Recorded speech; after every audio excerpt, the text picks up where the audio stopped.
সবাই স্ক্রিনের দিকে আহ, মনোযোগ দেন।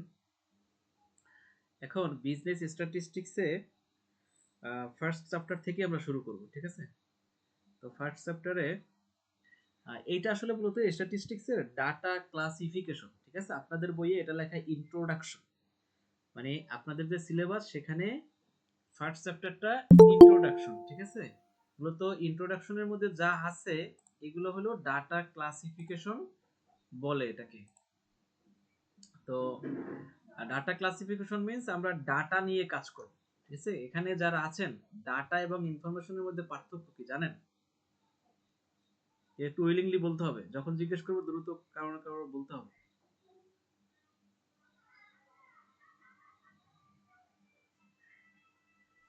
ডাটা বা ডাটা এবং ইনফরমেশনের মধ্যে পার্থক্য কি আছে? কোনো পার্থক্য কি আছে ডাটা এবং ইনফরমেশনের মধ্যে? হ্যাঁ স্যার, আছে তো। আছে। তাহলে কি পার্থক্য?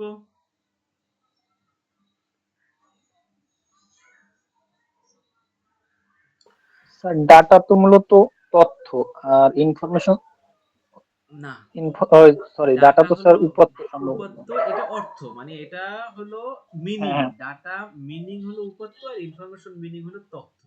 এখন আমি জানতে চাচ্ছি যে what is G definition, sir. এর সংজ্ঞাটা কি? উপাত্ত হলো, ধরেন আপনার কাছে কিছু আমি দিয়েছি, সেটা কোনো গাণিতিক সংখ্যা হতে পারে, কারোর নাম হতে পারে, কারোর রোল নাম্বার হতে পারে, কোনো পরিসংখ্যানিক কোনো বিষয়বস্তু হতে পারে। এইগুলো এলোমেলো আপনার কাছে আসছে, এলোমেলো। এখন এই যে এলোমেলো, অর্থাৎ যেটা দেখে আপনি একটা কমপ্লিট ইনফরমেশন পাবেন না, বা গুছানো একটা ইনফরমেশন আপনি পাবেন না, এইটা হলো ডাটা। আর যখন আপনি এই ডাটাটাকে গুছিয়ে আপনার প্রয়োজন মতো বা রিকোয়ারমেন্ট অনুযায়ী একটা অর্থবহ, একটা বোঝার মতো একটা স্ট্রাকচার আপনি দাঁড় করাবেন, তখন সেটা হয়ে যায় ইনফরমেশন। যেমন সহজে বুঝতে গেলে, যে আমি যদি 10 জন স্টুডেন্টের রোল নাম্বার নেই 1 থেকে 10, এটা আমি আপনাকে দিলাম এইরকম, যে প্রথম দিলাম রোল 4, তারপর দিলাম 7, তারপর দিলাম 8, তারপর দিলাম 9, তারপর দিলাম 11। হ্যাঁ, বা এরকমের আমি যদি কতগুলো ইনফরমেশন আপনার কাছে দেই, যেটা মনে হচ্ছে যে একজন আমাকে তথ্য দিচ্ছে, কিন্তু আসলে ওটা তথ্য না, কারণ ওইটা হলো এলোমেলো, ওটা হলো ডাটা। যখন আপনি সেই ডাটাটা নিয়ে আপনি রোল নাম্বার 1 2 3 4 5 এরকম করে আপনি 11 জন বা 10 জন সাজাবেন, তখন সেটা হয়ে যাবে ইনফরমেশন, ঠিক আছে? তাহলে আমরা যে ইন্ট্রোডাকশন চ্যাপ্টারটা করব, সেই চ্যাপ্টারটা হলো, এই যে আমি স্ক্রিনটা শেয়ার করতেছি, সেইটা হলো ডাটা ক্লাসিফিকেশন। যদিও আপনাদের এই সিলেবাসে বা বইতে ওইটা লেখা আছে ইন্ট্রোডাকশন চ্যাপ্টার, কিন্তু ওর মধ্যে যে যে বিষয়বস্তু আছে এগুলো হলো ডাটা ক্লাসিফিকেশনের অংশ। অর্থাৎ পরিসংখ্যানে যে ডাটা নিয়ে কাজ করা হয়, সেই ডাটা ক্লাসিফিকেশনের চ্যাপ্টারটা হলো আপনাদের ইন্ট্রোডাকশন, ঠিক আছে? তাহলে আমরা প্রথমে আমরা কি দিয়ে শুরু করব? প্রথমে আমরা পরিসংখ্যানের ইন্ট্রোডাকশন অর্থাৎ ফার্স্ট চ্যাপ্টার দিয়ে শুরু করব, ঠিক আছে? তো ফার্স্ট চ্যাপ্টার দিয়ে শুরু করতে গেলে প্রথমে আমাদের ডাটা এবং ইনফরমেশন বুঝতে হবে। তো আমি এতক্ষণ যে কথাগুলো বললাম, আমার মনে হয় যে সবাই ডাটা এবং ইনফরমেশনের মধ্যে পার্থক্য বুঝছেন। এক কথায়, যখন কোনো কিছু এলোমেলো থাকবে, বা আমাকে কোনো কেউ কোনো বিষয়বস্তু, সেটা সংখ্যা হতে পারে, কোনো টেক্সট হতে পারে, হ্যাঁ, তো এরকমের যে কোনো ধরনের ডাটা হতে পারে যেগুলো এলোমেলো। আর যখন এটাকে আমি গুছিয়ে একটা সুন্দর একটা রূপ বা অর্থবহ একটা রূপ দেব, তখন সেটা হয়ে যাবে ইনফরমেশন। তো আমাদের এখানে যে ম্যাথগুলো আমরা করব, সেটা হলো ডাটা ক্লাসিফিকেশনের মধ্যে আপনার কি বলে, ফ্রিকোয়েন্সি ডিস্ট্রিবিউশন টেবিল করব। ফ্রিকোয়েন্সি ডিস্ট্রিবিউশন টেবিল, এটা মনে রাখেন, ফ্রিকোয়েন্সি ডিস্ট্রিবিউশন টেবিল। তো ফ্রিকোয়েন্সি ডিস্ট্রিবিউশন টেবিল করতে গেলে আমরা এখানে দুই ধরনের ক্লাস নিয়ে কাজ করব। একটা হবে ইনক্লুসিভ, একটা হবে এক্সক্লুসিভ। এখন আপনি বলতে পারেন যে আপনি যে মুখস্থ বলতেছেন এটা তো এখানে নাই, না, এটা সবগুলোই আছে। দেখেন, আমাদের ম্যাথগুলো সলভ করতে গেলে, আমি একটু নিচে যাচ্ছি, সবাই স্ক্রিনের দিকে মনোযোগ দিবেন। তো এইগুলো হলো ম্যাথ। এই যে একটা দেখেন এখানে, আচ্ছা কেউ কি আসতেছে নাকি? আচ্ছা, কেউ একজন হ্যান্ড রেজ করছে, আপনি কিছু বলতে চান বলুন। আচ্ছা, কেউ হয়তো বা ভুলে করছে। আমি তো এখন দেখেন এই যে আমি একটা টিক মার্ক দিয়েছি এক জায়গায়, এই যে প্রবলেম 1, ঠিক আছে, এইটা হলো একটা ম্যাথ, এইগুলো আমাদের সলভ করতে হবে। এই যে এইটা পরীক্ষা আসছে এইভাবে, ধরেন আমরা সলিউশনটার দিকে তাকাইলাম না, এই যে এইভাবে আপনাদের ব্যতিক্রম সাজেশনের প্রবলেম অন এই রকমের ম্যাথ আসছে। এখন এইটা আমরা কিভাবে সলভ করব, তার জন্য আমাদের কিছু ধারণা নিতে হবে, কিছু থিওরি আমাদের জানতে হবে, কিছু ফর্মুলা আমাদের জানতে হবে। সেই ফর্মুলাটা আমি চাইলেও লিখে দিতে পারতাম, কিন্তু আমি যা লিখতাম সেটাই আপনাদের এই ব্যতিক্রম সাজেশনের শুরুতে রুল অনুযায়ী আছে। এই জন্য আমার আর নতুন করে এগুলো লেখার দরকার নেই, এখানে রুলগুলো দেওয়া আছে, এইগুলো আমি আপনাদেরকে বুঝিয়ে দেবো, তাহলে আপনারা বুঝতে পারবেন। এখন প্রথমে দেখেন রুল 1, এখন এটা কেন লাগবে, ওই যে নিচে দেখে আসলাম যে ম্যাথ সলভ করব, ফ্রিকোয়েন্সি ডিস্ট্রিবিউশন টেবিল করব, তারপরে গ্রাফ করব, এইগুলোর জন্য আমাদের এই রুল বা নিয়মগুলো লাগবে। তাহলে প্রথম রুলটা কি, যে যে কোনো শ্রেণীর দুইটা সীমা থাকে। এখন শ্রেণী আমি বুঝবো কিভাবে, এই যে দেখেন ক্লাস বা শ্রেণী, এটা হলো শ্রেণী। তাহলে এই শ্রেণীর মধ্যে যেমন 10 থেকে 20, 20 থেকে 30, 30 থেকে 40 দেখতেছি না আমরা, তো এইটা হলো শ্রেণী। এই শ্রেণীর মধ্যে দুইটা সীমা থাকে, যে কোনো শ্রেণীর দুইটা সীমা থাকে, একটাকে বলে নিম্ন সীমা, একটাকে বলে উচ্চ সীমা।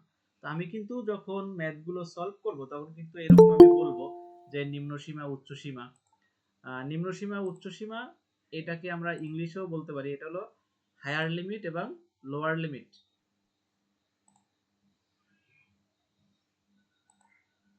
আচ্ছা, তো এখন উচ্চ সীমা এবং নিম্ন সীমা। এখন দেখেন এই যে ক্লাসগুলো যখন আপনারা সামনে দেখতেছেন, যদি একজনের কাছে জিজ্ঞেস করে দেখবেন যে বেশিরভাগ মানুষই এটাকে এভাবে বলবে, বলবে 10 থেকে 20। আমিও কিন্তু প্রথমে বলছি, মানে আপনাদের গতানুগতিক নিয়মের সাথে মিলানোর জন্য 10 থেকে 20, 20 থেকে 30, কিন্তু আসলে এটা করতে হবে এই রকমের সঠিকভাবে, 10 থেকে 20 এর কম, 20 থেকে 30 এর কম, 30 থেকে 40 এর কম। অর্থাৎ এই যে ক্লাসটা আছে, এই ক্লাসটা হলো 10 থেকে 20 এর কম, যত মান আছে সব এই ক্লাসের মধ্যে পড়বে, 10 থেকে 20 এর কম। এখন তাহলে 20 কোথায় পড়বে, এই যে 20 নিচের দেখেন 20 থেকে 30 এর কম, তাহলে 20 থেকে 30 এর কমের মধ্যে যত ডাটা সবই এই ক্লাসের মধ্যে পড়বে, ঠিক আছে। এখন আপনি যদি এটা 10 থেকে 20 এর কম না বলেন, তাহলে এটাকেও যদি 20 বলেন, এটাকেও যদি 20 বলেন, তাহলে যদি আপনার কাছে এরকমের 20 একটা ডাটা থাকে, তাহলে আপনি সেই 20 ডাটাটা আপনি নেবেন কোথায়, আপনি কি উপরের ক্লাসে নেবেন না নিচের ক্লাসে নেবেন, আপনার কাছে কনফিউশন লাগবে। সেই জন্য আমরা বলবো কি 10 থেকে 20 এর কম, আর এইটাকে বলবো 20 থেকে 30 এর কম। তার মানে তাহলে 20 ডাটা নিচেরটায় আসবে, উপরেরটায় আসবে না, কারণ এটা কি, এটা হলো 20 এর কম, সেটা পয়েন্ট 1 কম হোক আর পয়েন্ট 2 কম হোক, এটা 20 এর কম। তাহলে এই রকমের এই ক্লাসগুলো আমাদের চিনতে হবে। এই যে একটা ধারণা দিলাম, এটা সব ক্ষেত্রে মানে ম্যাথ করার জন্য সব ক্ষেত্রে আমাদের এটা লাগবে, যে ক্লাসের কি উচ্চ সীমা এবং নিম্ন সীমা, এটাকে বলে উচ্চ সীমা আর এটা হলো কি নিম্ন সীমা, ঠিক আছে। এইখানে এইটাই বলা আছে যে নিম্ন সীমা এবং উচ্চ সীমা, যে কোনো শ্রেণীর সর্বনিম্ন মানকে নিম্ন সীমা এবং সর্বোচ্চ মানকে উচ্চ সীমা বলে। তাহলে এখানে 10 থেকে 20 এর কম, তার মানে সবচেয়ে ছোট 10, এটা নিম্ন সীমা, আর 20 এর কম তার মানে কি, এই যে 20 এর কম যাই হোক না কেন সেটা 10 এর বেশি, সুতরাং এটা উচ্চ সীমা। এরপরে আসেন রুল 2, ক্লাস বলছে কি যে শ্রেণী বা ক্লাস তৈরির দুইটা পদ্ধতি আছে। আমি বলেছিলাম যে এখানে দুইটা পদ্ধতি আছে, একটা হলো অন্তর্ভুক্ত পদ্ধতি, যেটাকে ইনক্লুসিভ মেথড বলে, আর একটা হলো বহির্ভূত পদ্ধতি বা এক্সক্লুসিভ মেথড। এখন আপনি যদি বলেন যে আমি বুঝবো কিভাবে যে ইনক্লুসিভ কোনটা আর এক্সক্লুসিভ কোনটা, সেটা তো আমি বুঝিয়ে দিব, সেজন্য তো আমি আছি। তো তাহলে আমরা ক্লাসটাকে দুইটা ভাগে ভাগ করতে পারি, এগুলো কিন্তু সামনে ম্যাথ করতে লাগবে। তো আপনাদের এটা কেন আমি লিখে দেই না, যে এটা এই ব্যতিক্রম সাজেশনে সুন্দর করে লেখা আছে রুলগুলো, এবং আপনারা যখন ম্যাথ করবেন এইগুলো সাথে রাখবেন, কাছে রাখবেন, প্রয়োজন হলে একটা খাতায় এগুলো লিখবেন, আর ম্যাথগুলো করার সময় এগুলো পাশে রাখবেন। তো অন্তর্ভুক্ত পদ্ধতিকে ইংলিশে বলে ইনক্লুসিভ মেথড, আর আর আপনার বহির্ভূত পদ্ধতিকে ইংলিশে বলে এক্সক্লুসিভ মেথড। তো আমরা যেহেতু ম্যাথগুলো ইংলিশে সলভ করব, সেজন্য সেখানে কিন্তু আমি আর বাংলায় বলবো না, আমি কিন্তু তখন ইংলিশেই বলবো, ইনক্লুসিভ মেথড আর কি এক্সক্লুসিভ মেথড। এরপর আসেন রুল 3, যে কোন শ্রেণীর উচ্চ সীমা ও পরের শ্রেণীর নিম্ন সীমা যদি একই সংখ্যা হয় তবে তাকে বহির্ভূত পদ্ধতি বলে। ওই যে বললাম যে কোনটাকে আমরা বুঝবো যে বহির্ভূত আর কোনটাকে বলবো অন্তর্ভুক্ত, অর্থাৎ কোনটাকে বলবো এক্সক্লুসিভ আর কোনটাকে বলবো ইনক্লুসিভ। একটা জিনিস খেয়াল করেন, আমার স্ক্রিনের দিকে সবাই তাকান, এদিকে দেখে আমরা কি সংজ্ঞা লিখছি ওটা পরে যাই। এই যে আমি একটা সার্কেল দিয়েছি, এই সার্কেলের মধ্যে খেয়াল করেন, এইটা হলো 10 থেকে 20 এর কম আর নিচেরটা হলো কি 20 থেকে 30 এর কম। এখন আমরা যদি এই দুইটা ক্লাসের দিকে তাকাই, এই একটা ক্লাস আর এই একটা ক্লাস, সেক্ষেত্রে দেখেন প্রথম ক্লাসের উচ্চ সীমা 20 আর পরবর্তী ক্লাসের নিম্ন সীমা 20, এইটা যদি একই হয় তাহলে এটাকে বলে এক্সক্লুসিভ ক্লাস।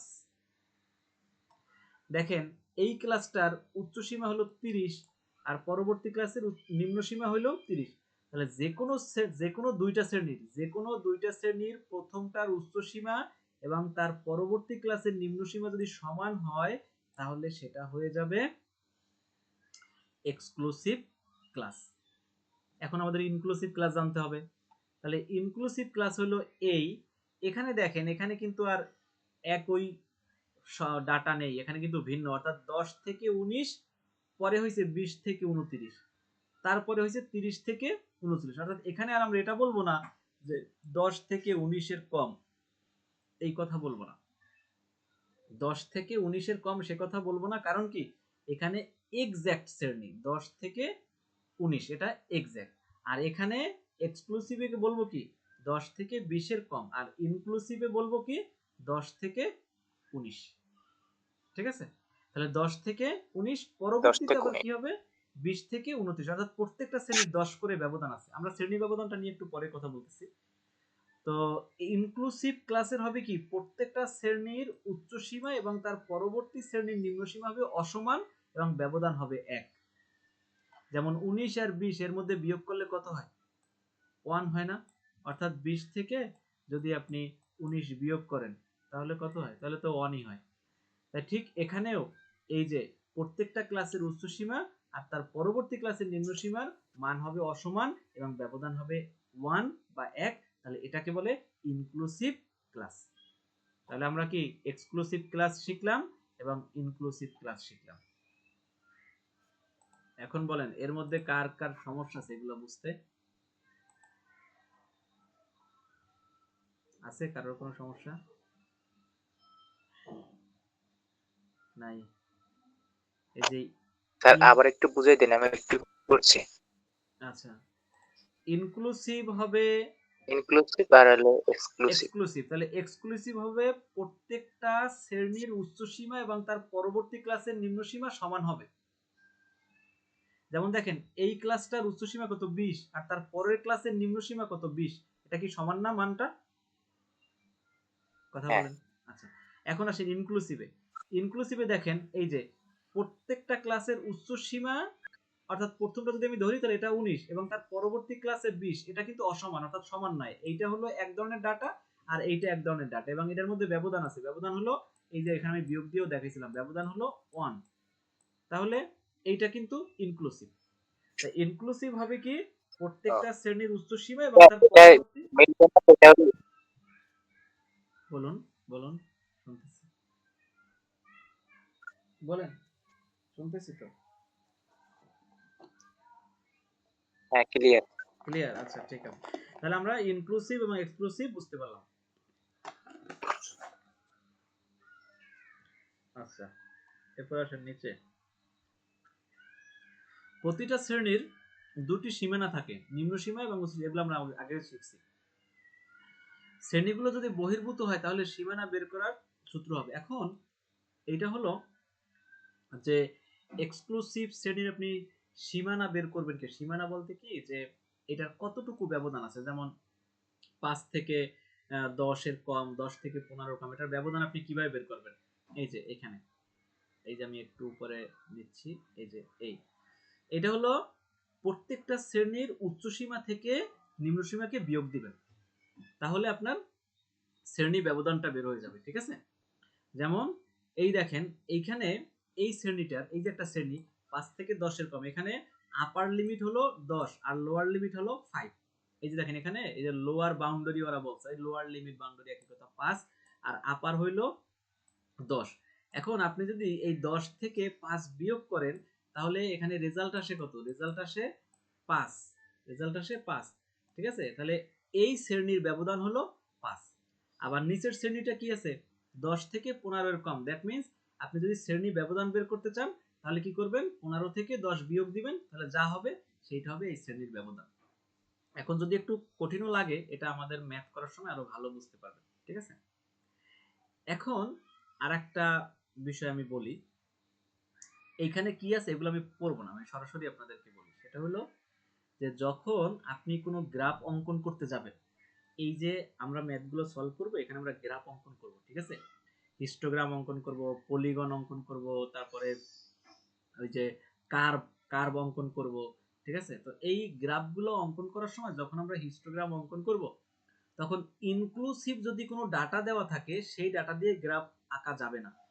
এটা একটা ইনক্লুসিভ ডাটা নাকি? তখন এটা কি ইনক্লুসিভ ডাটা না? 10 থেকে 19, আবার পরে 20 থেকে 29, আবার 30 থেকে 39, এটা কি একটা ইনক্লুসিভ ডাটা না? তাহলে ইনক্লুসিভ ডাটা দিয়ে কখনো গ্রাফ অঙ্কন করা যাবে না। তাহলে আমরা কি করব? গ্রাফ কিভাবে অঙ্কন করব? এই ইনক্লুসিভ ডাটাকে এক্সক্লুসিভ ডাটায় রূপান্তর করতে হবে। এই যে দেখেন এই নিচে, আমি এগুলো নিয়ে পরে কথা বলবো, ওগুলোর দরকার নেই। এই যে দেখেন ইনক্লুসিভ ডাটা দিয়ে, ইনক্লুসিভ ডাটাকে আমরা কি করব? ইনক্লুসিভ ডাটাকে এক্সক্লুসিভ ডাটায় রূপান্তর করব। এখন এক্সক্লুসিভ, সবাই একটু মনোযোগ দেন, কিভাবে এটা আমরা করব খেয়াল করেন। এই যে একটা ডাটা আছে, প্রথম ক্লাস 10 থেকে 19, পরে আছে 20 থেকে 29। তাহলে প্রথম ক্লাসের উচ্চসীমা খেয়াল করেন, সবাই মনোযোগ দিয়ে, প্রথম ক্লাসের উচ্চসীমা তার পরবর্তী ক্লাসের নিম্নসীমার ব্যবধান কত? ব্যবধান হলো 1, কারণ 20 থেকে 19 বিয়োগ দিলে অন থাকে। খেয়াল করেন, তাহলে এই অনকে যদি 2 দ্বারা ভাগ করি, খেয়াল করেন এই অনকে যদি আমি 2 দ্বারা ভাগ করি তাহলে হবে কত? 0.5।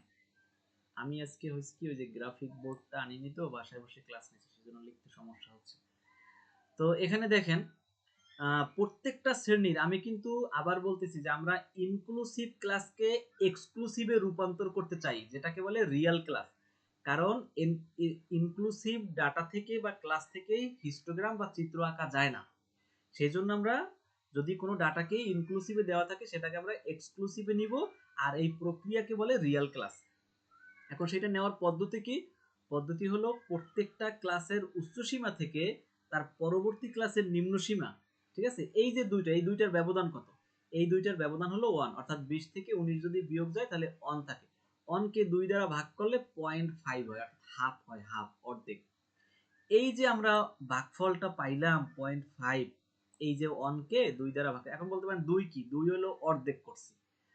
তো এই যে 0.5, এই 0.5 কে প্রত্যেকটা ক্লাসের নিম্নসীমা থেকে বিয়োগ করতে হবে, অর্থাৎ এইটা থেকে বিয়োগ করতে হবে আর এই উচ্চসীমার সাথে যোগ করতে হবে। তাহলে আমি যদি নিম্নসীমার সাথে বিয়োগ করি তাহলে 10 থেকে 0.5 বিয়োগ করলে কত থাকে? 9.5 থাকে। আর 19 এর সাথে যদি 0.5 যোগ করি তাহলে কি 19.5 হয়। আবার নিচেও একই সিস্টেম, এই 20 থেকে যদি আমি 0.5 বিয়োগ করি তাহলে 19.5 হয়। আর 29 এর সাথে যদি আমি 0.5 যোগ করি তাহলে 29.5 হয়। আর 30 থেকে যদি আমি 0.5 বিয়োগ করি তাহলে আমার 29.5 হয়। আর 39 এর সাথে যদি আমি 0.5 যোগ করি তাহলে 39.5 হয়।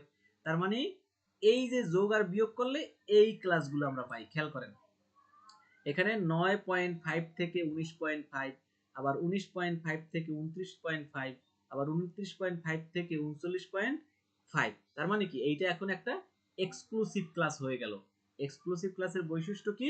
প্রত্যেকটা শ্রেণীর উচ্চ সীমা আর তার পরবর্তী শ্রেণীর নিম্ন সীমা সমান হবে। এখন দেখেন এইখানে সমান আছে, এইটা 19.5, এইটা 19.5, এইটাও 29.5, এইটাও 29.5। এই যে আমি এখানে দেখাচ্ছি। তাহলে আমরা কি করলাম? প্রত্যেকটা ক্লাসকে আমরা কি করলাম? 0.5 নিম্নসীমা থেকে যোগ করলাম, আর উচ্চসীমা থেকে কি করলাম? উচ্চসীমার সাথে যোগ করলাম আর নিম্নসীমা থেকে বিয়োগ করলাম। তাহলে আমি এই রিয়েল ক্লাস পেয়ে গেলাম। আর রিয়েল ক্লাস কেন লাগবে? যখন আমরা ইনক্লুসিভ মেথডে ক্লাস দেওয়া থাকবে সেটা দিয়ে গ্রাফ করতে গেলে আমাদের রিয়েল ক্লাস তৈরি করতে হবে। এখন এতটুকু বুঝতে সমস্যা হয়েছে কার বলেন? কথা বলতে হবে। ক্লাসে জয়েন হয়ে যদি চুপ থাকেন যে আমি রেকর্ডিং শুনে নিব, এটা তো আসলে হয় না। কথা বলেন।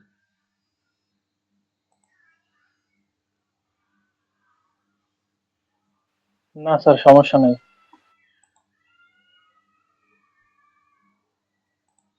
আচ্ছা, এখন এখানে আছে ক্লাস ইন্টারভেল। ক্লাস ইন্টারভেল মানে শ্রেণী ব্যবধান, যেমন 2 থেকে সরি যে 10 থেকে 20 এর কম, এটার মাঝখানে হলো 10। এখন আপনি বলতে পারেন যে আপনি তো একটু আগে বললেন যে এটা 20 এর কম, তাহলে আমি আবার 20 এর কম যদি হয় তাহলে 20 থেকে 10 বিয়োগ দিব কেন? কারণ এটা নিয়মই হলো এইটা, যে ক্লাস ইন্টারভেল বা শ্রেণী ব্যবধান বের করতে গেলে বা শ্রেণী ব্যাপ্তি বের করতে গেলে এই উচ্চ সীমা থেকে নিম্ন সীমা বিয়োগ করতে হয় প্রত্যেকটা। যেমন 20 থেকে 10 বিয়োগ 10, 40 থেকে 20 বিয়োগ 40, 45 থেকে 40 বিয়োগ 5, তার মানে প্রত্যেকটা আলাদা আলাদা ক্লাস ইন্টারভেল। এখন এইখানে আমরা আবার আসবো অনেক, ঠিক আছে? আমরা ম্যাথে যাই। ম্যাথে গেলে এই যে এতক্ষণ যে কথাবার্তা বললাম, এইটা যদি আপনি প্র্যাকটিক্যাল ম্যাথ গুলো দেখেন তাহলে আপনার সুবিধা হবে। আচ্ছা, আমি একটু কথা বলে নিই ফোনে। ওয়ালাইকুম আসসালাম। ও হ্যাঁ, না হ্যাঁ নাজমুল, ভালো আছো তুমি? ও হ্যাঁ হ্যাঁ হ্যাঁ। ও আচ্ছা, হ্যাঁ আমার এই যে বিকাশে এইমাত্র 500 টাকা আসলো, আমি মনে করলাম যে মনে হয় ওই, আচ্ছা যে ঠিক আছে, ধন্যবাদ। তাই না না, ইটস ওকে, ইটস ওকে, ঠিক আছে, সমস্যা নেই। তুমি অফিসে আইসো, অফিসে আইসো, ঠিক আছে? আমাদের ওই যে আমরা প্রোগ্রাম করব, তো তোমাকে দাওয়াত দেবো অনেক। হুম, হুম, বলো। হুম হুম হুম হুম হুম হুম হুম হুম হুম হুম হুম হুম হুম হুম হুম হুম হুম। আচ্ছা আচ্ছা, ঠিক আছে, ঠিক আছে। হুম হুম হুম। আচ্ছা ঠিক আছে, আচ্ছা ঠিক আছে, ওকে ঠিক আছে। আচ্ছা ঠিক আছে। আচ্ছা ওকে ওকে ওকে, থ্যাংক ইউ। আচ্ছা, তাহলে আমরা একটু ম্যাথ গুলো প্র্যাকটিস করতে যাই নাকি? ওখানে আবার আসবো অনেক। এখন আসেন, এতক্ষণ যে কথাবার্তা বললাম সেটা আমরা অঙ্কে প্র্যাকটিস করে দেখব। দেখেন, সবাই মনোযোগ দেন। এতক্ষণ যে নিয়ম শিখছি আমরা সেই ম্যাথগুলো করব। এখন শোনেন, এখানে আমি চাইলে ইন্ট্রোডাকশন ক্লাস নিয়ে আমি 1-2 দিন শেষ করে ফেলতে পারতাম, বা আরো অনেক বিস্তারিত। আমরা যখন অনার্স মাস্টার্সে এই স্ট্যাটিস্টিক্সটা পড়াই, ওখানে 2-3 দিন শুধু লেকচার থাকে এই ক্লাসের ইন্ট্রোডাকশন নিয়ে, ঠিক আছে, বা ভূমিকা নিয়ে। এখন আমি যদি এখানে 2-3 ক্লাস শেষ করতে যাই তাহলে আপনাদের অনেক সময় লস হবে। আর এমনিতেই দেখা যায় অনেক লেটে আপনারা শুরু করছেন, তারপরে 3 দিনে 2টা শেষ করা এটা অনেক অনেক সময় সাপেক্ষ হবে। তো সেই জন্য আমি, যাতে শর্টকাটে মানে ব্যাপারগুলো বোঝা যায়, সেই জন্য আমি ওই যে এই ম্যাথগুলো করতে যা লাগবে সেইটা আমি ওখানে দেখে আসছি। এরপরে আবার যা লাগবে তখন আবার আমি ওগুলো দেখব। তো এইটা দেখেন, একটা পরীক্ষা আসছে, 2017 সালে আসছে, থার্ড ইয়ার ম্যানেজমেন্টে। যাতেই আসুক না কেন, এটা স্ট্যাটিস্টিক্স একটা অঙ্ক। কি সেটা দেখেন, বলছে কি, from the following data construct a histogram. তখন কি আমরা হিস্টোগ্রাম আঁকবো, এই যে একটু এটা দেখি, এই যে এইটা আঁকতে হবে। হিস্টোগ্রাম বলতে বোঝায় এই যে গ্রাফ, গ্রাফে যে ফিগার গুলো বা লেখচিত্র নিয়ে যে আঁকে, এই যে এইটা, এইটা আমাদের আঁকতে বলছে এটা। এখন আপনি বলতে পারেন যে আমাদের তো চিত্র আঁকতে বলছে, তাহলে উপরে টেবিল আমাদের কেন দরকার? এই টেবিলটা আমাদের কেন দরকার? এটা আমাদের কি কি কাজে লাগবে? এটা আমাদের কাজে লাগবে, কি কাজে লাগবে দেখেন, এখানে বলছে কি, অঙ্কের দিকে খেয়াল রাখেন। বলছে ক্লাস ইন্টারভেল হলো 20 থেকে 29, আবার 30 থেকে 39, 40 থেকে 49, আবার 50 থেকে 59, এই রকমের ক্লাসগুলো আছে। এখন কে বলতে পারবেন যে এইটা কোন ধরনের ক্লাস দেওয়া আছে? এটা কি ইনক্লুসিভ ক্লাস না এক্সক্লুসিভ ক্লাস?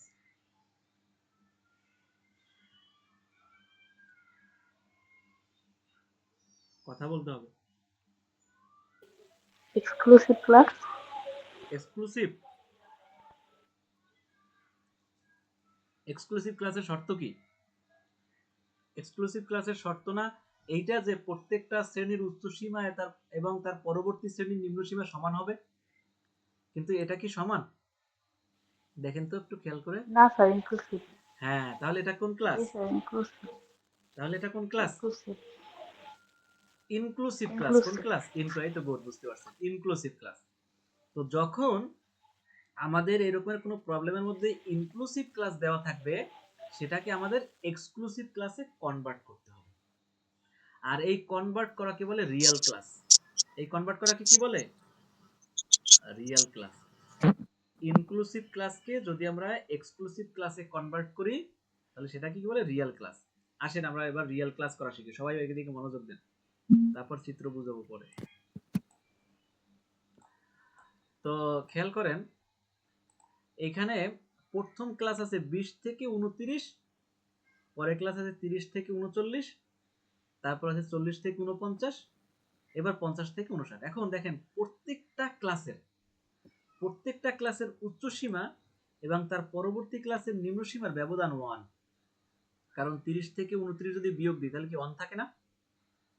অন থাকে। সেই অনকে একটু আগেও দেখাইছিলাম যে সেই অনকে আমরা 2 দিয়ে ভাগ করব। 2 দিয়ে ভাগ করব, তাই 2 দিয়ে ভাগ করলে কি আসবে? 2 দিয়ে ভাগ করলে 0.5 আসবে। তাহলে 0.5, এই 0.5 মানে হাফ, অর্ধেক। এই 0.5 কে কি করব? প্রত্যেকটা ক্লাসের, মনে রাখবেন, প্রত্যেকটা ক্লাসের নিম্ন সীমা থেকে বিয়োগ আর উচ্চ সীমার সাথে যোগ। তাহলে নিম্ন সীমা থেকে বিয়োগ যদি করি, তাহলে 20 থেকে 0.5 বিয়োগ করলে 19.5 হয়। আর 29 এর সাথে যদি 0.5 যোগ করি তাহলে 29.5 হয়। এখন আপনি প্রত্যেকটা এই রকমের করেন। এই 30 থেকে যদি 0.5 বিয়োগ দেন তাহলে 29.5 হবে। 39 এর সাথে যদি 0.5 যোগ করেন তাহলে 39.5। এইরকম করে প্রত্যেকটা ক্লাসের সাথে আপনি যদি 0.5 বিয়োগ এবং যোগ করেন তাহলে এই রিয়েল ক্লাসটা পাবেন। কারো কি বুঝতে সমস্যা হয়েছে? না স্যার। তাহলে আমরা জি স্যার, বুঝতে পারছি। আচ্ছা, তাহলে আমরা রিয়েল ক্লাস করে ফেললাম। রিয়েল ক্লাসের পরে এখন এই যে দেখেন ফ্রিকোয়েন্সি আছে। আপনি বলতে পারেন যে ফ্রিকোয়েন্সি লাগবে কোন কাজে? অবশ্যই কাজে লাগবে, যেহেতু আমরা এখানে চিত্র অঙ্কন করব। তো চিত্র অঙ্কন করতে গেলে আমাদের ফ্রিকোয়েন্সি দরকার হবে। তো ফ্রিকোয়েন্সি মানে হলো গণসংখ্যা, বাংলায় বলে, বুঝছেন? আর রিয়েল ক্লাস মানে কি? প্রকৃত শ্রেণী। আর ক্লাস ইন্টারভাল মানে কি? শ্রেণী ব্যবধান। এখন দেখেন, এই 19.5 থেকে 29.5 এর ফ্রিকোয়েন্সি কত? 20। কোথায় পাইছি? এই যে এই ক্লাসটা, এই 20 ফ্রিকোয়েন্সি দেওয়া আছে। দেখেন এই যে, খেয়াল করেন, এই ফ্রিকোয়েন্সি দেওয়া আছে 20। তারপরে পরবর্তী ক্লাসের ফ্রিকোয়েন্সি ছিল 35, এই যে 35 ফ্রিকোয়েন্সি দেওয়া আছে এই ক্লাসে। পরবর্তী ক্লাসের কত? 15, এই 15 দেওয়া আছে। তারপরে কত? তারপর 30, এই যে 30 দেওয়া আছে। তাহলে প্রত্যেকটা ক্লাসের ফ্রিকোয়েন্সি আমি এখানে নিলাম, এই যে 20, এই 35, এই 15, এই 30। তাহলে আমি কি করলাম? এই ক্লাস ইন্টারভ্যাল থেকে আমি রিয়েল ক্লাস তৈরি করলাম। রিয়েল ক্লাসের পরে আমি ফ্রিকোয়েন্সি নিলাম এখান থেকে, নাকি? এরপরে আমি চিত্র নিব, চিত্র করব। এখন এই চিত্রতে আপনাদের গ্রাফ পেপার কিনতে হবে বাসায়, ঠিক আছে? সাউন্ড করে কেন? মিউট থাকতে হবে। মহুয়া মিউট।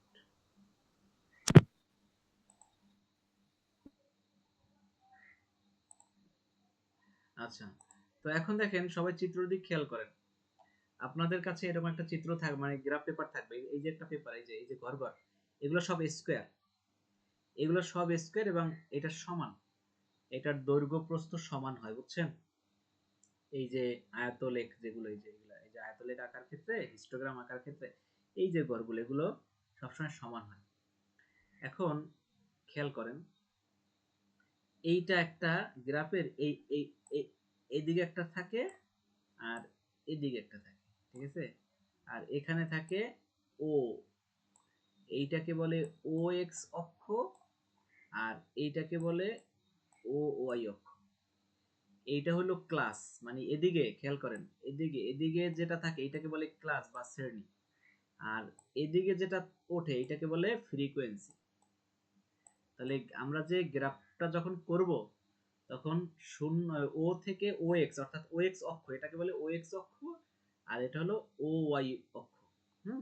তো ও এক্স অক্ষ অর্থাৎ যেটা ভূমি, ভূমিতে থাকবে শ্রেণী, এই দিকটাকে ভূমি বলে। দেখছেন এই কিন্তু এই যে দেখা যায় কিনা আমার এখানে, এইটা হলো ও আর এইটা হলো এক্স এখানে। তাহলে এই ও এক্স এর মধ্যে যেটা এইটাকে বলে ভূমি, আর ও ওয়াই এই যে উপরে এই যে এই ও থেকে উপরে এটাকে বলে লম্ব।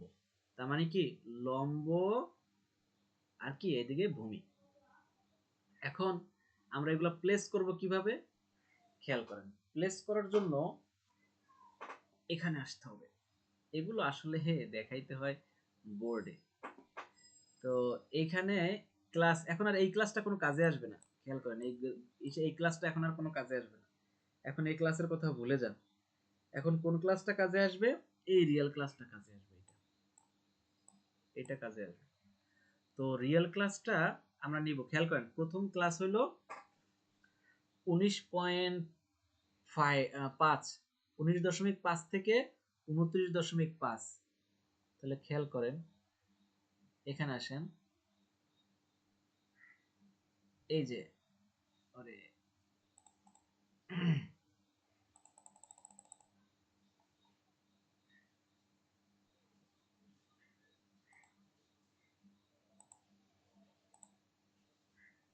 আচ্ছা এই দেখেন এই 19.5 থেকে 29.5। এখন আপনি বলতে পারেন যে এইখানে এই যে একটু বাঁকা বাঁকা এইটা কি, এটাকে বলে জিগজ্যাগ লাইন। এই জিগজ্যাগ লাইনটা থাকবে, ঠিক আছে। জিগজ্যাগ লাইনটা কেন, খেয়াল করেন আমাদের এখানে ক্লাস শুরু হয়েছে 19.5 থেকে, 19.5 থেকে 29.5, 29.5 থেকে 39.5, 39.5 থেকে 49.5, 49.5 থেকে 59.5, তাই তো। এখন এটা আমি একটু বড় করি তাহলে আপনাদের বুঝতে সুবিধা হবে, ঠিক আছে।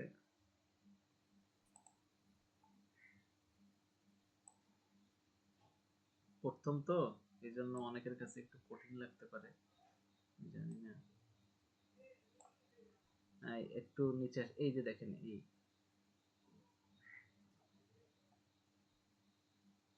এই যে এটা হলো 19.5 থেকে 29.5। তার মানে কি প্রত্যেকটা ঘরে আমার 10 করে ব্যবধান আছে, এখানে আছে 10 ব্যবধান, এখানে আছে 10 ব্যবধান, কারণ আমাদের প্রত্যেকটা ক্লাসের ব্যবধান হলো 10। এখানে আছে 10 ব্যবধান, প্রত্যেকটায় 10 10। এখন এইখানে আসি যে এই যে ও এক্স, এই যে ও আর এখানে কিন্তু আছে এক্স, এই যে ও এক্স অক্ষটা যে আছে, এই ও এক্স অক্ষ থেকে দেখেন আমি শুরু করছি এইখানে একটা ঘর রেখে, এই যে এই পরিমাণটা আমি রেখে শুরু করছি। এটার কারণটা কি, এখানে এই যে ও থেকে আমি যতটুকু বাদ দিয়ে রাখলাম, এই যে একটা জিগজ্যাগ লাইন দিলাম, এর মানে হলো যে 0 থেকে এতটুকুর মধ্যে এই 19.5 এর আগে যত ডাটা সব এটার মধ্যে আছে। এটা দ্বারা বোঝানো হয় যে আমি 19.5 থেকে যে শুরু করলাম এর পিছনে যত কিছু আছে সব এইটার মধ্যে আছে, এই জন্য এটাকে জিগজ্যাগ লাইন দিয়ে বোঝানো হয়, ঠিক আছে। এটা যদি আমি 100 দিয়ে শুরু করতাম তাহলে আমার এই যে 100 এর আগে যত ডাটা সব এইটার মধ্যে আছে, এটা বোঝানো হয়। যদি আমি এটা 1000 দিয়ে শুরু করতাম তাহলে 1000 এর আগে যত ডাটা আছে সব এই জিগজ্যাগ লাইনের মধ্যে আছে, এইটা ধরে নেওয়া হয় বা বোঝানো হয়, ঠিক আছে। এরপরে আসেন, এইটা প্রত্যেকটার যে 10 10 ব্যবধান দেখতেছেন, এখন আপনারা তো বইতে দেখবেন না যে এখানে তো ঘর আছে 5টা, 1টা 2টা 3টা 4টা 5টা। এবার আপনি বলতে পারেন যে 5টা ঘরে 10 হইলো কেমনে, কারণ আপনি যদি এক এক গড়ের মান 2 ধরেন তাহলে তো 5টা গড়ে 10 হয়, ঠিক আছে। তার মানে এই ও এক্স অক্ষের প্রত্যেকটা স্কোয়ার বা প্রত্যেকটা বর্গের মান আমরা 2 করে নিছি, এই জন্য 5 গড় মিলে 10 হয়ে গেছে, এই 5 গড় মিলে 10 হয়ে গেছে, এই 5 গড় মিলে 10, এই 5 গড় মিলে 10, এই 5 গড় মিলে 10। এখন আপনি বলতে পারেন এটা কি আমি ইচ্ছা মতো নিব, হ্যাঁ আপনি ইচ্ছা মতো নেবেন। আপনি চাইলে এটার মধ্যে এক একটা গড়ের মান আপনি 100 ধরতে পারেন। যদি আমাদের এই রকমের হইতো যে এইখানে 500 থেকে 1000, তাহলে এই এক একটা গড়ের মান আমরা 100 ধরতাম, তার মানে 5টা গড়ের মান 500 হয়ে যেত। এখন ওইগুলো লিখে দিতে হবে, ঠিক আছে। আপনি প্রত্যেকটা ঘরের মান ও এক্স অক্ষে কত ধরছেন সেটা লিখে দিতে হবে। আমরা কিন্তু প্রত্যেকটা ঘরের মান এখানে 2 ধরছি, 2 ধরার কারণে এই 5 গড়ে 10 হয়ে গেছে, এই 5 গড়ে 10 হয়ে গেছে। তাহলে যদি আমরা 2 না ধরি আর যদি 1 ধরি তাহলে তো আমি এখানে 19.5 থেকে 29.5 নিতে পারি না, কারণ এটার ব্যবধানই হলো 10। তাহলে আপনি যদি এই প্রত্যেকটা ঘরের মান 1 ধরেন তাহলে তো 5 হয়ে যায়, আরো 5 বাকি থাকে, সেজন্য আমরা কি করতে পারবো না, ওইভাবে এই এক এক করে নিতে পারবো না। চাইলে নিতে পারতাম, তাহলে আমি কি করতাম, এই যে 19.5 থেকে এইখানে আর নিতে পারতাম না, এখানে এসে আমার নেওয়া লাগতো। তাহলে আমার এক একটা ঘরের মান 1 নিলেই 10 ঘর এসে আমি এখানে 10 পাইতাম। তাহলে এখানে 19.5 হইতো, এইখানে হইতো 29.5। তাহলে আমার গ্রাফটা এটা ডাবল হইতো, এই গ্রাফটা এটা ডাবল হয়ে যেত। এতটুকু কি বোঝা যায়? জি স্যার। হ্যাঁ স্যার বোঝা যায়, জি স্যার, কিন্তু ওই বুঝতে জি পারছি। স্যার। জিগজ্যাগ লাইনটা অর্থ কি বুঝলাম না স্যার। জিগজ্যাগ লাইনের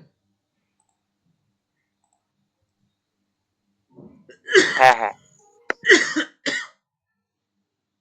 মানে ওইটা তো আমরা আগে তো বাংলায় করতাম না, সেই অনুযায়ী কি নামটা কি?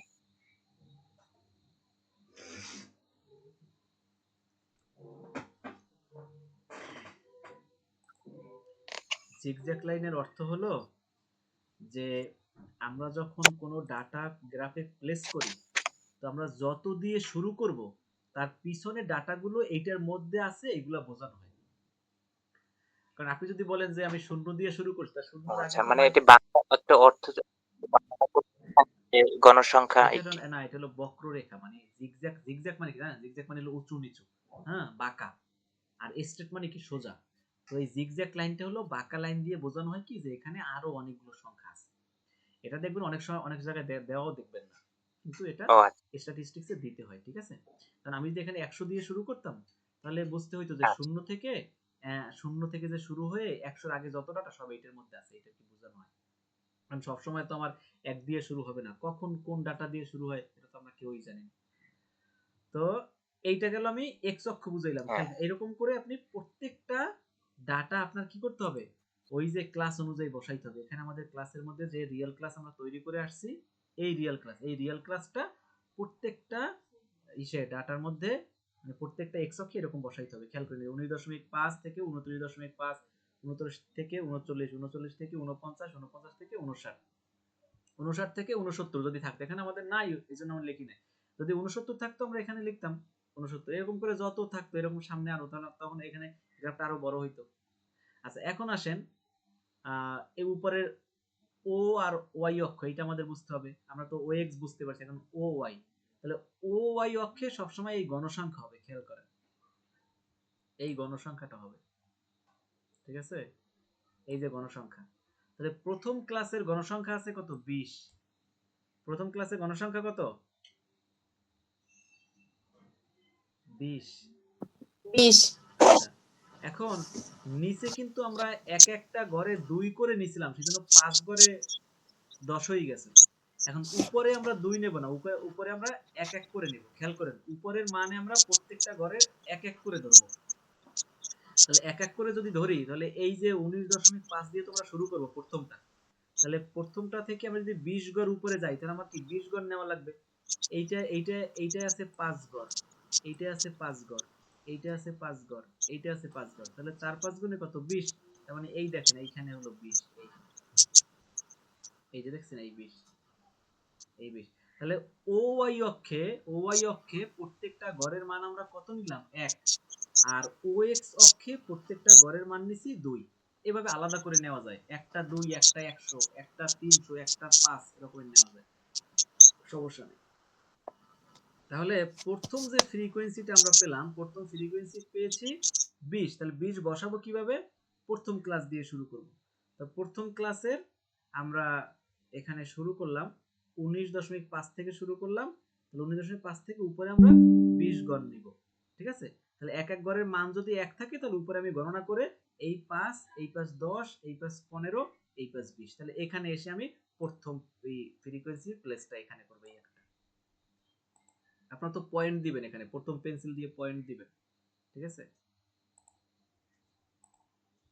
দাঁড়ান, ল্যাপটপের চার্জটা দিয়ে নিই।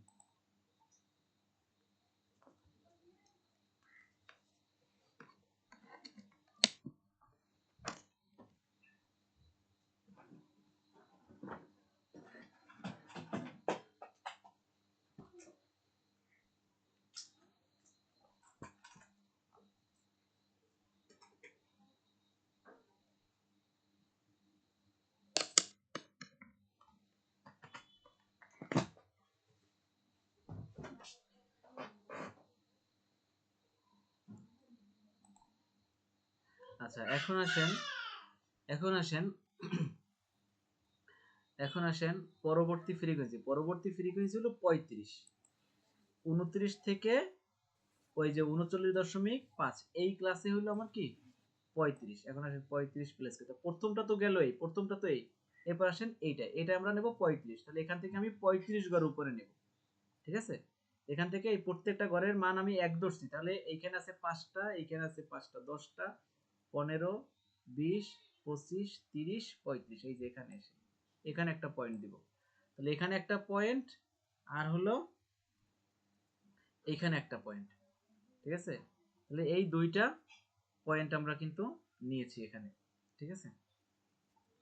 এরপরে এগুলো আমরা এখন আপনি বলতে পারেন যে এই রকমের হবে কখন, এটা আমি দেখাবো না, এটা লাস্টে দেখাবো।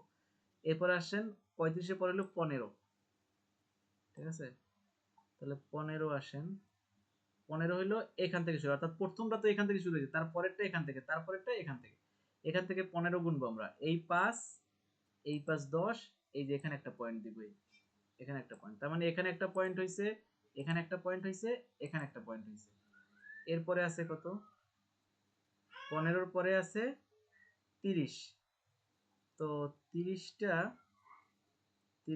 হলো এখান থেকে গণনা শুরু করতে হবে, এই যে এখান থেকে, যেহেতু এইটা আমরা নিচ্ছি না 15, পরেরটা হলো এই, এখান থেকে আপনি 30 নেন, 30 নিলে এখানে 5 আর 5 10 আর 5 15, 15 আর 5 20, 25, এই 30, এখানে একটা হবে, ঠিক আছে, এখানে একটা হবে। তার মানে আমার প্রত্যেকটা ওই গণসংখ্যাকে আমি কিন্তু নিয়ে নিলাম, এখানে আর নাই, 4টা আমি নিয়ে নিছি, খেয়াল করেন 4টা আমি নিয়ে নিছি। এখন আপনারা যখন এরকম করে 4টা পয়েন্ট নিয়ে নিবেন, 4টা পয়েন্ট নিয়ে কি করবেন, প্রথম পয়েন্ট খেয়াল করেন, এখানে আমি দিছিলাম স্কেল ধরে, এই যে এখান থেকে আপনি স্কেল ধরে এভাবে এভাবে ই করবেন, স্টেপ দিবেন। আমি তো এখানে আমারটা তো বাঁকা যায়, আপনাদের তো একটু সোজা হবে। এরপরে এখানে নিয়ে এখান থেকে টেনে পরবর্তী ক্লাসের সাথে এনে মিলাবেন, এইভাবে পরবর্তী ক্লাসের সাথে মিলাবেন। আর ওই ক্লাসের তো উপরে একটা পয়েন্ট আছেই, তাহলে এখান থেকে আবার সেই উপরে যাবেন, এরপরে সেই উপর থেকে আবার পরবর্তী ক্লাসে এভাবে এনে পরবর্তী ক্লাসে মিলাবেন, এরকম করে মিলাবেন। আর এই এর নিজস্ব ক্লাসের তো এখানে একটা পয়েন্ট আছে, সেখান থেকে আবার আপনি আবার পরবর্তী ক্লাসের সাথে যে এভাবে একটা মিলাবেন, ঠিক আছে। মিলানোর পরে এখন এটার নিজের একটা পয়েন্ট আছে উপরে, তাহলে আবার এখান থেকে আবার আপনি এই যে উপরে আসবেন, উপরে আসার পরে এই যে এই পয়েন্টটা তার পরবর্তী ক্লাসের পয়েন্টের সাথে এবার মিলিয়ে দেবেন, এই যে হিস্টোগ্রাম হয়ে গেল। এখন বুঝেন নাই কে কে বলেন।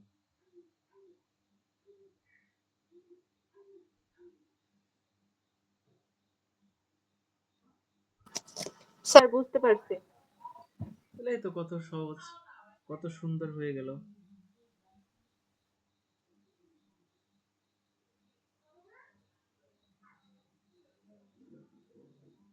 আর কারো কোনো প্রশ্ন আছে?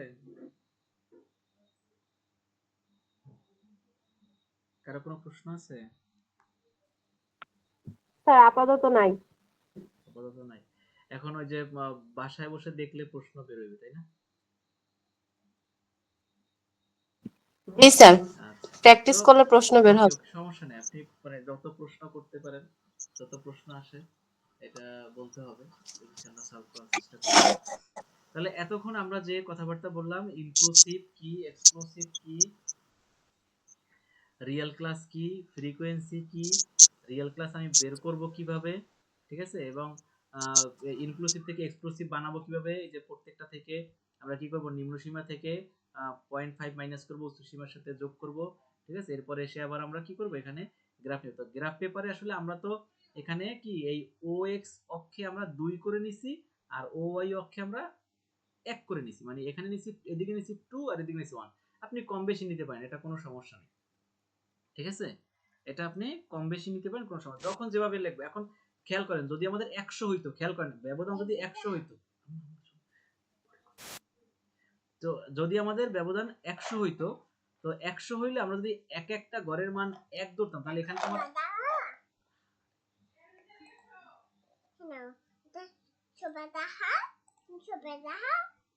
শোনো শোনো একটু পরে আমি এটা শেষ করে এসে তারপরে খাবো।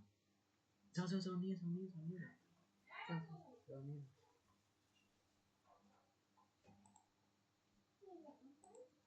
তো এখন অনেক সময় হবে কি যে 100 ব্যবধানও হবে। এখন আপনি যদি প্রত্যেকটা গড়ের মান 1 করে নেন তাহলে তো এখানে 100 গড় লাগবে। তাহলে গ্রাফ হয়ে যাবে কতবার? এত গ্রাফ তো আপনাকে পরীক্ষার হলে দিবে না। আর সেটা দেখতে কেমন লাগে? ঠিক আছে? গ্রাফটা হতে হবে সুন্দর। তো তখন আমি কি করব? গড়ের মানটা বাড়াই দেব। তাহলে আমি অল্প একটু গড়ের মধ্যে আমি বড়, বড় সংখ্যা নিতে পারবো। বড়, বড় ক্লাস নিতে পারবো। এটা একটু নিজের সাইকোলজি এখানে কাজ কাজ করবে কিন্তু। ঠিক আছে? কারণ আমি যদি একটা গড়ের মান 10 ধরি তাহলে 5 টা করে আমার 50 ব্যবধান হয়ে যায়। ঠিক আছে? আর একটা গড়ে যদি আমি 1 ধরি তাহলে আমার 50 টা গড় লাগে। সেইজন্য আমি কখন কোন গ্রাফে কেমন মান নেওয়া লাগবে এটা একটু নিজের একটু বুঝতে হবে। ঠিক আছে? কারণ এখানে উপরে কিন্তু অন করে দিছি এইজন্য 30 টা আমার 30 গড় লাগছে। আর এখানে আমি প্রত্যেকটা গড়ের মান 2 দিছি, 5 টা গড়ে 10 হয়ে গেছে। গ্রাফ ছোট হয়ে গেছে। যদি আমি এখানে অন করে ধরতাম তাহলে এই গ্রাফটা ডাবল হয়ে যেত। এত বড় হইতো, এত বড়। যে এত বড় হইতো, এত বড় হইতো। কারণ এই তখন এই গড়গুলো ডাবল হয়ে যেত, 10 টা লাগতো। এখন আমরা 5 টার মধ্যে সেরে ফেললাম। এই এখন নিচে দেখেন কি লিখছে? এটা মনে হয় এইগুলোই মনে হয় কিছু একটা লিখছে। OX indicate real class and Y, এত কিছু লাগবে না। আপনাদের মতো লিখবেন যে ও ও এক্স এক্সিস কি লিখবেন? O O X axis is on square সমান 2 unit and O Y axis on square সমান 1 ইউনিট। এটা আমি প্রয়োজনে গ্রুপে লিখে দেবো না। ঠিক আছে? মুখে বললে হয়তো আপনাদের সমস্যা হতে পারে। এটা আপনারা এইভাবে লিখবেন যে এটার বাংলা আমি যেটা বলছি এটার বাংলা কি, যে ও এক্স অক্ষে আমি 1 বর্গ সমান 2 ধরেছি আর ও ওয়াই অক্ষে আমি 1 বর্গ সমান 1 ধরেছি। এইটা আমি ইংলিশে বলছি, এটা আমি গ্রুপে লিখে দেবো। মানে আপনারা যখন যেভাবে ধরবেন তখন সেটা সেইভাবে বলবেন। ঠিক আছে? এখন আর কারো কোনো কোশ্চেন আছে?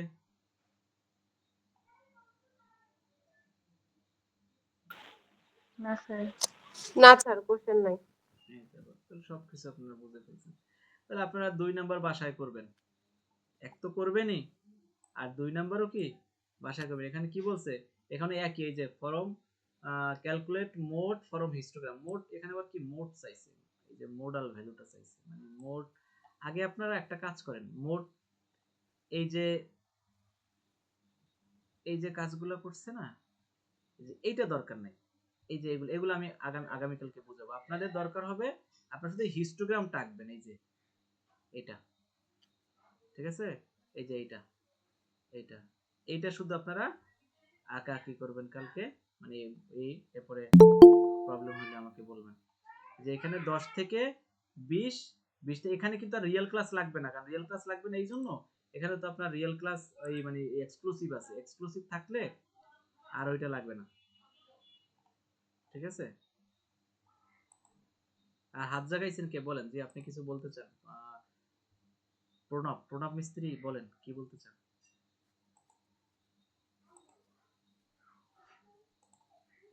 কিছু বলবেন? হ্যালো। আচ্ছা, এখন শোনেন, এখানে এখানে আর রিয়েল ক্লাস করার দরকার নেই। 10 থেকে 20, 20 থেকে 30 এইভাবেই এখানে করা আছে। সুতরাং এখানে আর রিয়েল ক্লাস করার দরকার নাই। এখানে এই যে এটাকে বলে, ওরা বলছে নাম্বার অফ স্টুডেন্ট, এইটাই ফ্রিকোয়েন্সি বা গণসংখ্যা।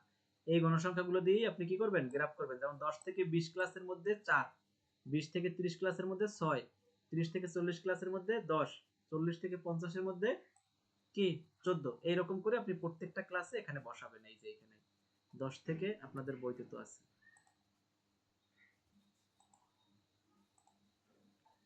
10 থেকে 20, 20 থেকে 30, 30 থেকে 40, 40 থেকে 50 এরকম। তাই এখানেও কিন্তু 5টা ঘর, প্রত্যেকটা ঘরের মান আমরা 2 ধরছে। তাহলে 2 ধরার কারণে কি হয়েছে? 2 ধরার কারণে এই 5টা ঘরে আমাদের 10 হয়ে গেছে। ঠিক আছে? আর এই নিচের ক্যালকুলেশন এগুলো এখন দরকার নেই। আপনাদের এত কিছু আমি করাই না। যতটুকু করাইছি এতটুকুর মধ্যে আপনারা। স্যার আমার তো বই নাই তাহলে আমি কিভাবে করবো? কে তুমি? কে আপনি কে? তিশা। ও তিশা বই নাই? স্যার তিশা। তিশা বই কিনতে না হবে স্যার তো। বই তো কিনে নেই এখনো। তোমার বই কিনতে হবে।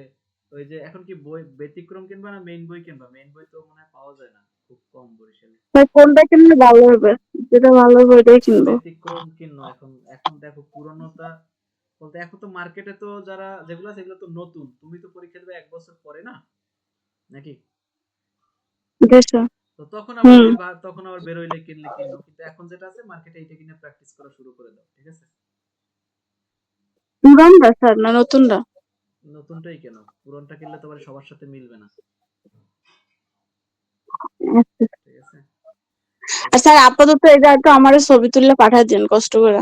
এই যে আমি পিডিএফ দিয়ে দিব, যে পিডিএফটা নিয়ে ক্লাস করছে এই পিডিএফটাই গ্রুপে দিয়ে দিব, তুমি ডাউনলোড করে নিও এখান থেকে, ঠিক আছে? আচ্ছা ওকে, ঠিক ঠিক আছে, তাহলে আজকে আমরা ক্লাস এখানেই সমাপ্তি হবে, আর এই ক্লাসের রেকর্ডিং আমি দিয়ে দিব, রেকর্ডিংটা তোমরা